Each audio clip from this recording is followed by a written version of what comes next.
아이고 늘 죄송합니다. 또 얼마 전에 제가 흰신 이야기했지 않습니까? 그래서 그걸 좀 에둘러서 흰신이다라고 이야기했다가 가이드 위반에 또 걸렸습니다.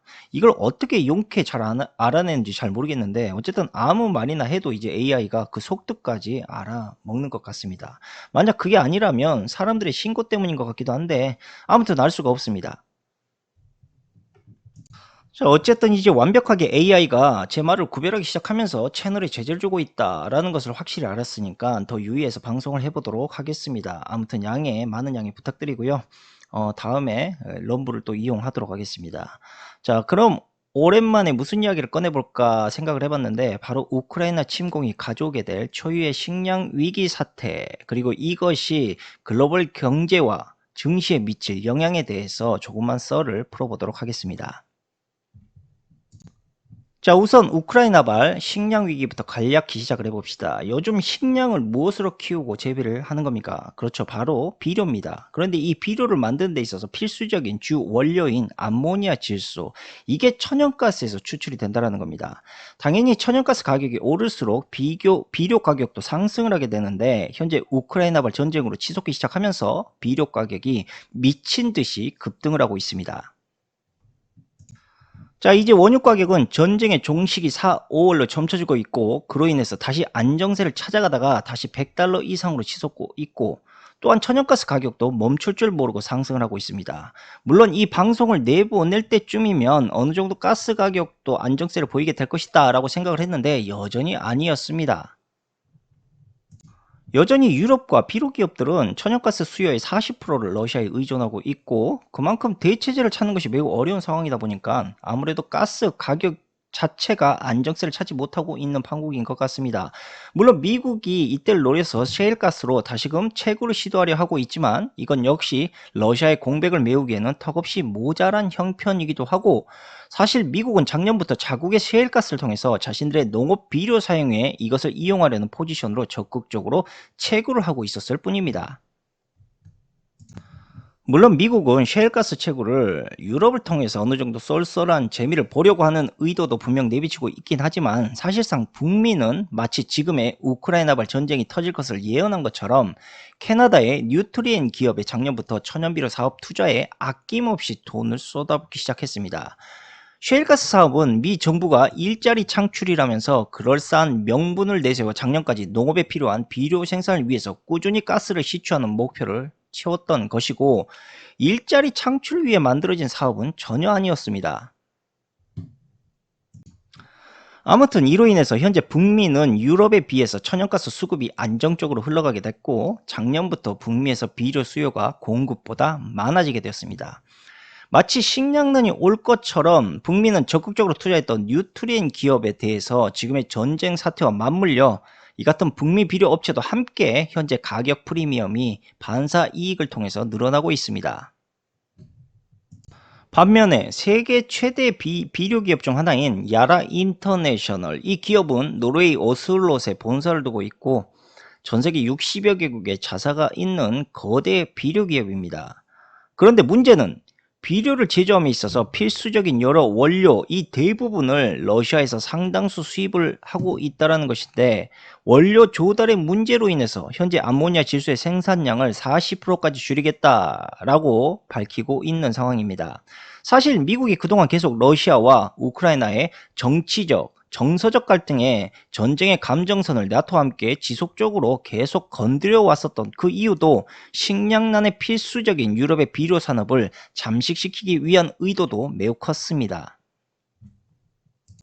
그리고 식량에 대한 우려, 이것은 제가 늘 방송에서 언급했듯이 이미 전쟁 전부터 기후변화에 따른 여러 나라의 식량 경쟁으로 인해 그전부터 상황이 쭉 좋지 않았었다라는 것을 자주 언급드렸었는데 이것이 결국 우크라이나발 전쟁의 시발점으로 인해 공급망에 추가적인 차질이 빚어지게 되었고 우크라이나발 전쟁은 매우 정확한 타이밍, 그러니까 북반구 농업의 가장 중요한 시기에 전쟁이 발발했다는 것과 이제부터 상당량의 비료가 필요한 시기임에도 불구하고 러시아는 서방국의 제재로 인해 미국을 제외한 모든 세계가 비료의 핵심적인 원료를 조달받을 수 없는 상황에 직면해 버렸다라는 것입니다. 이뿐 아니라 러시아와 우크라이나의 전쟁, 특히 두 나라 같은 경우는 전 세계 밀의 30% 이상을 조달하고 있는 지대의 나라라고 볼 수가 있는데, 당연하게도 전 세계 농업과 식량 생산 그 대부분에 매우 큰 영향력을 발휘하고 있는 나라라는 것이지요.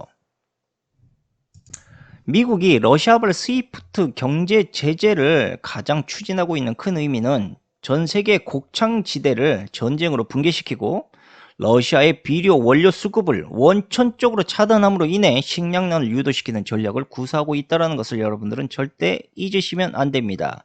쉽게 말해서 원자재와 에너지, 이것의 생산 속도는 곡물보다 매우 빠르고, 만약에 기업이 전쟁의 타격을 거의 입지 않는 상황에서 안정적으로 성장이 되게 되면 그 즉시 유동성 수급 불균형 문제를 해결할 수 있겠지만, 문제는 곡창지대, 이미 전쟁으로 인해서 붕괴되어 버린 곡창지대는 결코 쉽게 회복될 수가 없다라는 점입니다.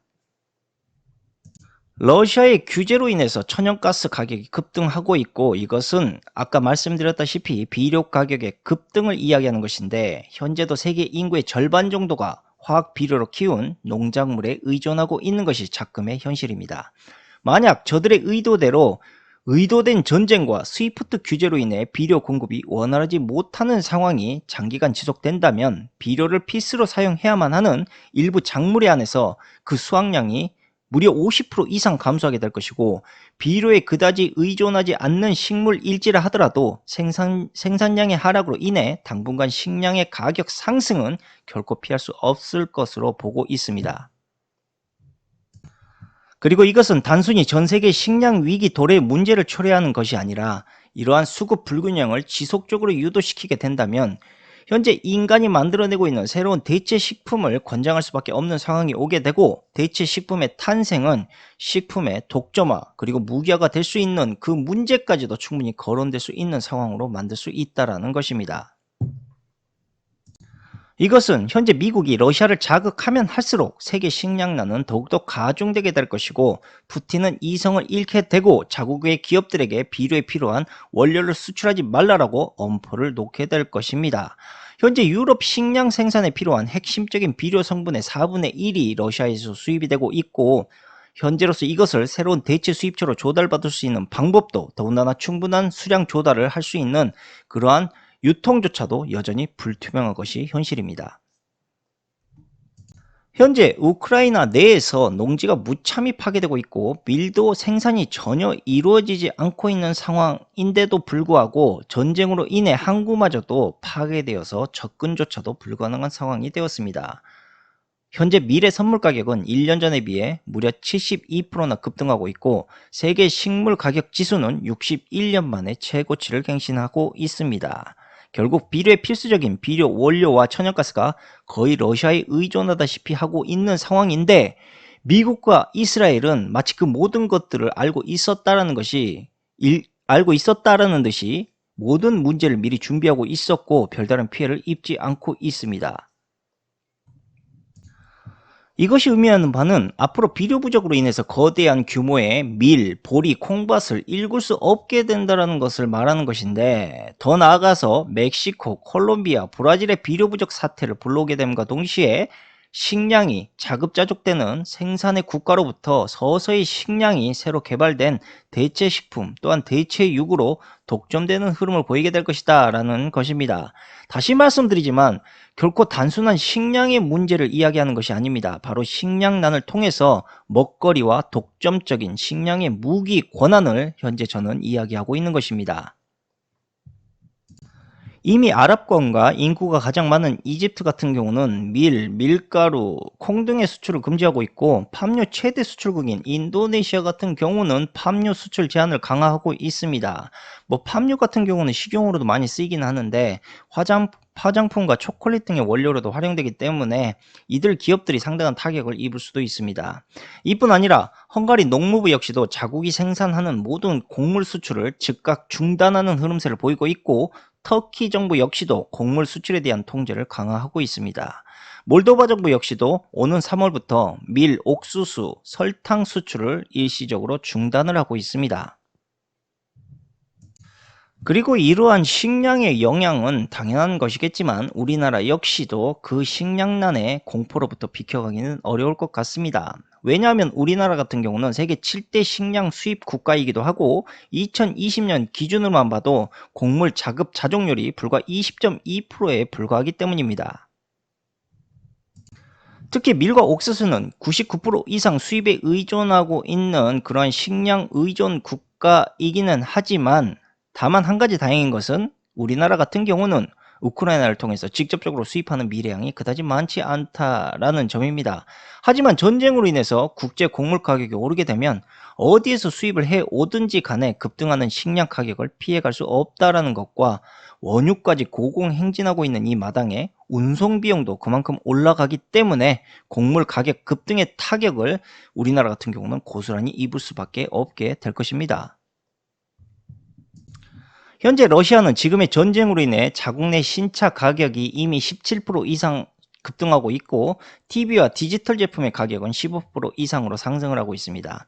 이뿐 아니라 일부 의약품과 채소 가격도 5에서 7% 이상 오르고 있죠. 이에 반해서 반대로 루브라 가치는 40% 이상 가까이 급락을 하고 있습니다. 당연히 러시아 내에서 물가 부담이 가중되게 되면 러시아는 1990년대 겪었던 경제 위기를 고스란히 맞을 수밖에 없습니다.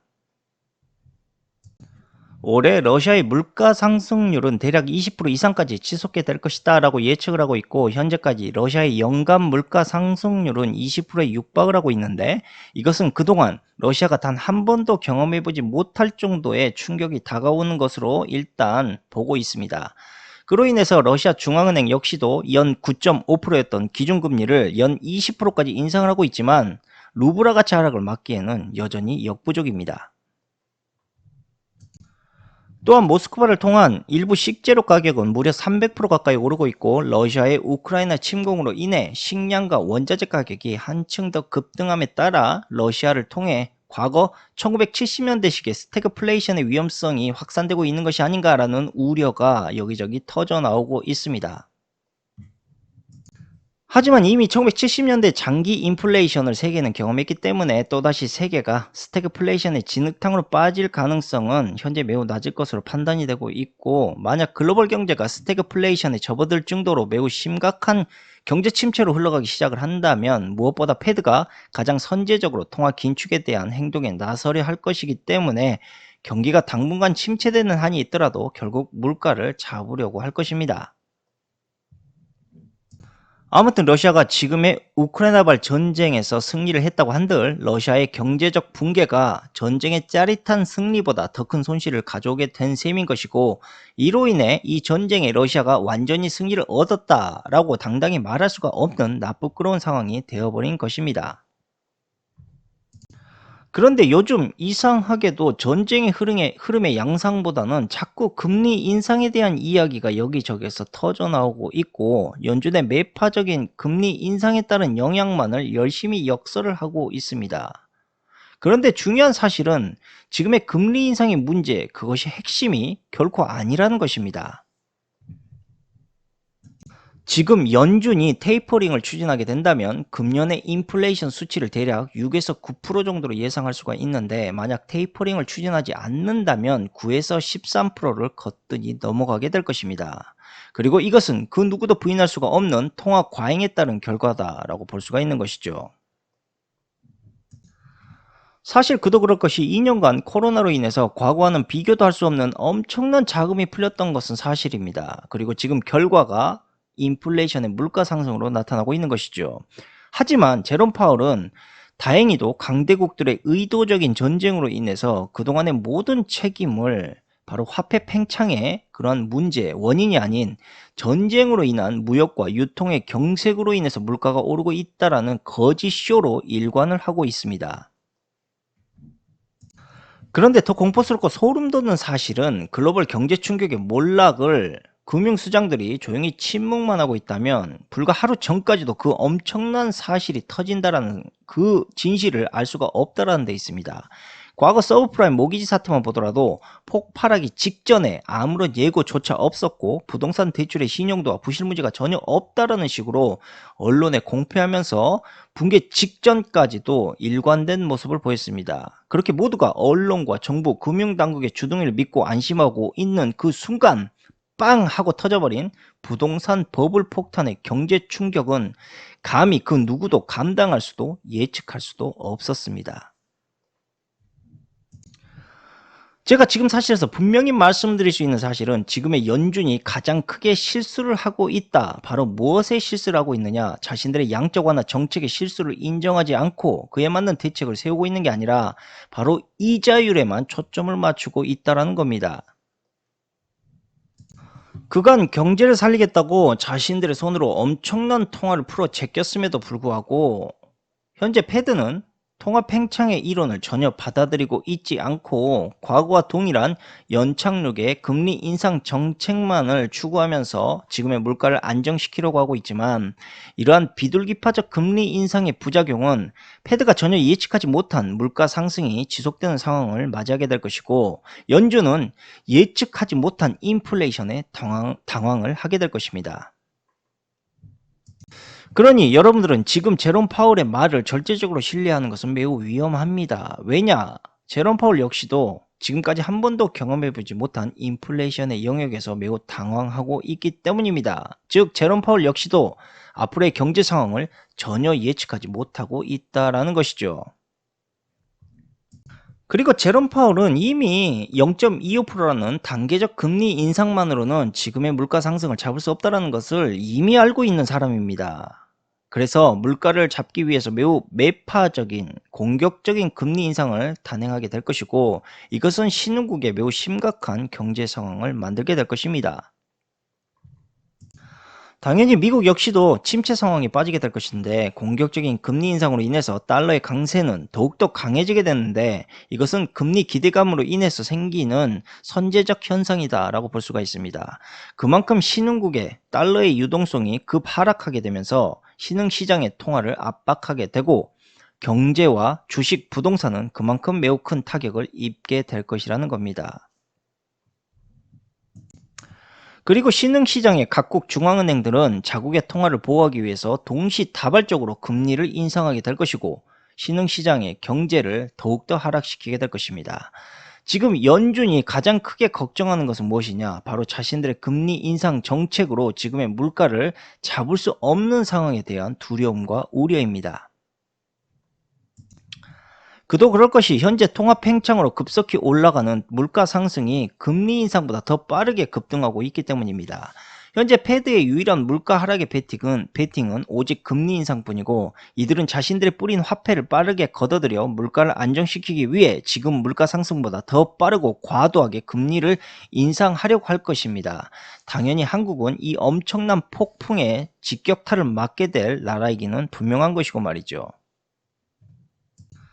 그런데 어이없게도 이러한 위태로운 상황에서 오히려 각종 미디어와 공영 언론은 지금이 매수의 기회다라고 사람들을 현혹시키고 있고, 이번 정부의 대출 규제 완화로 인해 부동산에 새로운 봄이 오고 있다라는 그럴싸한 이야기들로 사람들을 악의 구렁텅이로 몰아가고 있습니다.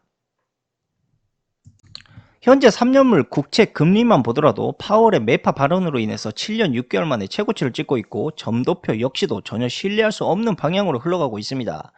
그런데 지금이 기회다라고 외치는 것은 도박판에 뛰어들어라 라는 말과 다를 바가 없고, 경제 전문가들 역시 과거 경제 차트와 경제 공황 또한 2차 세계대전의 그럴싸한 이야기들로 지금의 경제를 예측하려고 하고 있지만, 이것은 과거 어떠한 상황에서 바둑돌을 어떻게 두었었다라는 것을 회상하는 것일 뿐, 지금의 바둑판, 앞으로의 바둑판을 과거의 경험에 빗대어 예측한다는 것, 이것은 매우 황당하고 위험한 결정이고 판단이다 라는 것을 제가 말씀드리고 싶고, 행여 이런 전문가들의 말에 현혹되어서 덜컥 주식과 부동산을 아무 생각 없이 투자하시는 것을 매우 주의하시기를 바라겠습니다. 그리고 영끌비투 하신 분들 정말 위험한 상황에 왔다라는 것을 다시 한번 말씀드리고 싶고, 지금부터라도 빠르게 자신의 부채를 해결할 방법을 모색하는 것을 저는 추천드리고 싶습니다. 그리고 현재 보유해야 될 것은 바로 현금과 금입니다. 무엇보다도 안전자산을 보유하고 나중에 경제 충격으로부터 벗어났을 때 가장 빠르게 공격적인 투자를 할 수 있는 것을 준비하시기를 바라겠습니다. 그리고 지금의 인플레이션의 회복이 상당히 더디게 흘러갈 것입니다. 전쟁의 여파와 러시아 그리고 중국에 대한 규제로 인해서 경제 충격에서 쉽게 일어나기가 어려운 상황으로 흘러가고 있다 보니까 매우 지루하고 장기적인 경제 상황을 만들어낼 수가 있기 때문에 섣불리 장기 투자를 하시는 분들도 매우 위험할 수 있다는 것을 조언드리고 싶습니다. 그냥 어려운 전문 용어 다 집어치우고 쉽게 말씀드리겠습니다. 개미들의 돈이 아직 나오지 않았어요. 그러니까 자본주의라는 것은 누군가의 호주머니를 털어서 자신의 이득을 취하는 행위인데 아직 개미들의 돈이 여전히 나오고 있지 않고 주식과 부동산에 머물러 있다는 겁니다. 그러면 자본주의 생리상 여러분들의 돈이 강탈되고 털려야지만 지금의 자본이 다시 원상태로 돌아간다는 이야기예요. 결국 지금이 바닥이라 생각할지 모르겠지만 지하실이 존재하고 있다는 위험성을 여러분들은 절대 망각해서는 안 된다라는 겁니다. 그러니 여러분들은 분명히 의식을 하셔야 됩니다. 지금 내가 분위기에 그리고 욕심에 이끌려서 투자를 하고 있는 것인지 한방 심리로 아니면 장기적인 플랜을 가지고 나만의 확고한 신념으로 투자를 하는 것인지 이 부분에 대해서 여러분들이 분명히 선택하실 수 있을 거라고 저는 생각을 하고 만약 전자일 경우는 여러분들은 도박을 하고 있다는 것을 다시 한번 말씀드리겠습니다. 끝으로 우크라이나발 전쟁은 표면적으로 미국에겐 적어도 두 가지 매우 큰 이익을 안겨줬습니다. 하나는 바로 패드의 발작적인 금리 인상의 눈치 싸움의 책임을 전쟁의 탓으로 회피할 수 있었다는 것, 그리고 또 하나는 전쟁으로 인해 불거지고 있는 식량 문제를 이용해서 그들이 꾸준히 개발하고 준비하고 있었던 대체 식품을 글로벌적으로 확산시킬 수 있는 기회, 그로 인한 식량의 독점적 위치까지 선점할 수 있는 상황, 또한 3차 세계대전의 우려로 인해 엄청난 무기를 팔아치울 수 있는 기회를 얻었다라는 것. 당연한 말이겠지만 식량난이 장기화되려면 물가는 그만큼 지속적으로 폭등을 해야 되고 전쟁의 갈등은 더욱 장기적인 쇼크로 지속되어야만 하는 것이겠죠. 그러니 미국은 이란과의 핵 협상 때에는 이미 안중에도 없고 러시아를 통해서 더욱더 식량난을 심화시키는 흐름을 만들고 있는 것입니다. 그리고 말로만 원유 증산 협상 뭐 이럴 뿐이지 사실상 바이든은 원유를 쉽게 증산하는 것을 지금 현재로서는 가만 놔둘 리가 없습니다. 여러분도 잘 아시겠지만 그동안 비를 중심으로 개발되어진 여러 대체 식품들 또한 엄청난 이익을 얻게 될 것이다 라는 것을 누구나 현재 알고 있을 것입니다. 전염병, 전쟁 같은 이유로 이들이 늘 식량난을 거론했었고 그 대안으로 자꾸 유전자 식품과 대체육을 우리에게 미디어를 통해서 역설했습니다. 또한 굵직한 글로벌 식품 대기업들은 우크라이나발 전쟁을 계기로 인해서 마트 곳곳에 대체 식품을 과감하고도 여과 없이 현재 팔기 시작하고 있습니다. 현재 우크라이나발 전쟁이 장기적으로 발발하게 되면서 농장 인프라가 처참히 파괴되고 있고 그간 대체 식품과 대체육 반대를 꾸준히 고수해오던 유럽과 일부 아프리카 국가들이 이로 인해서 식량난이 지속적이고 장기적으로 유지되면 과연 어떻게 되겠습니까? 결국에는 어쩔 수 없이 저들이 만든 대체 식품과 대체육을 받아들일 수밖에 없는 상황이 오게 되는 것이겠죠. 과거부터 세계적 유전자 식품 산업을 주도해온 몬산토는 유럽 시장 공략을 늘 추진했었지만 번번이 유전자 식품 반대라는 강경한 대응책으로 인해서 그 틈을 전혀 삐짓고 들어갈 수가 없었습니다. 2014년도에 빌과 몬산토를 중심으로 이스라엘과 미국의 유전자 식품 기업들은 우크라이나의 곡창지대에 대체 식품을 통해 유럽을 뚫기 위한 모진 노력을 다했지만 우크라이나의 빵빵한 식량 조달로 인해 연일 실패를 거듭했었다라는 것이죠.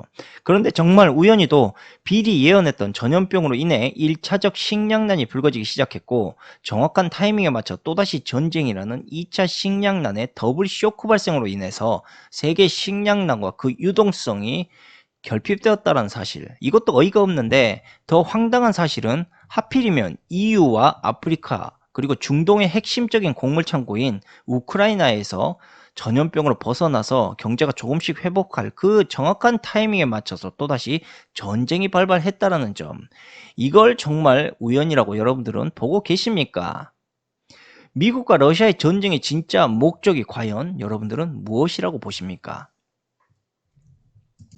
여기에 식량난을 한 가지 더 가중시키는 트리플 쇼크가 있는데 이게 바로 꿀벌이 점점 사라지고 있다는 것입니다. 과도한 농약 살포와 기후변화, 그린 뉴딜을 통한 태양광과 풍력발전 같은 에너지 사업으로 인해서 꿀벌이 멸종 위기에 처해 있다는 것이죠. 아인슈타인 역시도 꿀벌이 사라지고 4년이 지나지 않아 인류는 멸종하게 될 것이다 라고 이야기를 했었는데 여기에 꿀벌만큼 식물의 수정에 중추적인 역할을 하는 곤충이 하나 더 있습니다. 바로 모기죠. 그런데 이 모기마저 사람들에게 병을 옮긴다라는 이유로 멸종을 부추기고 있습니다. 현재 꿀벌과 모기가 사라져가고 있는 상황에서 앞으로 무엇으로 식물의 수정을 유도하겠다는 것인가? 몬산토 같은 대기업은 이미 식량난 위기에 맞춰서 벌과 모기의 수정이 전혀 필요 없는 자가 수정의 식물을 개발하고 있습니다. 이건 역시 우연은 아니죠. 그리고 그동안 정상적으로 생산되었던 식량 생산이 자연스럽게 꿀벌과 모기가 사라짐으로 인해서 붕괴되기 시작하고 서서히 글로벌 기업이 만든 자가 수정의 식물들이 자연스럽게 식품을 대체하게 되고 이렇게 대체된 식량들은 대기업과 소수 권력자들에 의해서 독점이 되는 그러한 현상으로 흘러가게 될 것이다 라는 것입니다. 그리고 정확하게 러시아 푸틴이 지금의 ABCD 곡물 기업의 가장 큰 고민거리이자 숙제, 즉 우크라이나를 전쟁으로 완전히 망가뜨리기 시작하면서 거의 모든 근심을 해소시켜주고 있고 전 세계 식량의 주권을 위태롭게 만들고 있습니다. 여기 한 발 맞춰 미국은 나토 비가입 혹은 3차 대전의 위기라는 그럴싸한 명분을 내세워서 곡창지대 국가인 우크라이나가 박살이 날 때까지 지켜만 보고 있는 상황이고 당연히 미국과 러시아 이들은 전쟁 자체가 주된 목적이 아니기 때문에 우크라이나 전쟁 이상의 확전은 결코 일어나지 않을 것으로 저는 판단을 하고 있습니다. 그리고 푸틴이 지금 핵카드를 자꾸 언급하는데 이딴 건 아마 처음부터 아예 계획에도 없었을 것입니다. 핵을 쏠 리는 없을 것이란 이야기죠. 왜냐하면 7년 전 크림반도 사태에서도 푸틴은 지금과 똑같은 핵카드 전술을 펼치기만 했을 뿐 전혀 사용하지 않았습니다. 즉 위기만 조성했었다라는 것이죠. 만약에 러시아가 마지못해 핵을 쓴다고 한다면 그것은 아마도 미니 핵일 것입니다. 미니 핵 같은 경우는 뭐 지구 종말급의 그런 핵폭탄의 위력은 나오지 않기 때문에 우크라이나를 충분히 요격할 수 있는 무기다라고 보실 수도 있습니다. 지금의 우크라이나 전쟁은 강대국의 철저한 이익이 스며 있는 전쟁입니다. 그러니까 저들의 뭐 역사적인 전쟁에 대한 명분은 그럴싸한 거짓 명분이라는 것이죠. 그리고 또 하나 유대인인 젤란스키 대통령이 버젓이 지금까지 살아서 전쟁을 계속 장기화시키려고 하고 있는 그 의도도 상당히 의심스럽다라는 겁니다. 그래서 여러분들이 이 방송을 통해서 저들이 진짜 노리는 것이 과연 무언지 더 명확하고 냉철하게 여러분들이 판단하실 수 있는 그러한 계기가 되었으면 좋겠습니다. 그리고 몇몇 사람들은 푸틴이 글로벌리스트들과 전쟁을 하고 있는 중이다라고 이야기하시는 분들이 더러 있는데 그건 전혀 아닐 것이다라고 저는 생각을 합니다. 왜냐하면 푸틴 이 미친놈도 지가 무슨 꽝으로 미국을 포함해서 전 세계를 상대로 앞뒤도 없는 선전포고적인 전쟁을 감행하겠습니까?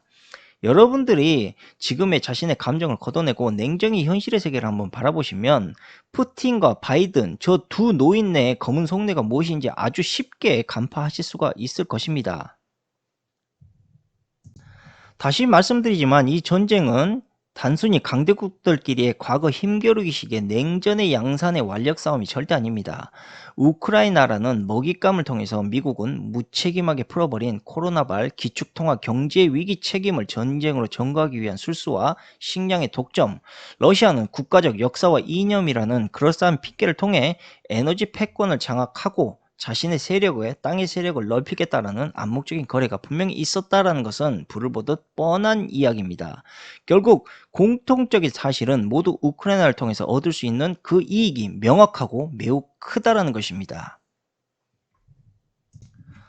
이런 상황이다 보니까 저는 심지어 이런 생각까지 듭니다. 지금의 우크라이나 전쟁은 철저히 푸틴과 바이든의 비즈니스적인 거래로 일어나고 있는 전쟁이 아닌가 하는 착각까지 들 정도로 말이죠. 아무튼 여러분들은 늘 말씀드리겠지만 결국 진실은 눈에 보이지 않는 곳에 늘 숨어 있는 법입니다. 언론은 여러분들에게 극히 표면적인 눈에 보이는 것만을 전달할 뿐이지 그 속의 진실들은 결코 우리에게 알려주지를 않습니다. 그러니 지금 보이는 것에 너무 현혹되지 마시고 이러한 보이지 않는 흐름들을 잘 캐치하셔서 앞으로 우리가 어떻게 대비해야 할 것인가 이러한 것들을 고민을 해 보라는 그러한 말씀을 드리면서 오늘 방송은 여기서 마치도록 하겠고, 다시 한번 가이드 위반으로 인해서 지연된 방송을 사죄드리면서 이만 들어가 보도록 하겠습니다. 감사합니다.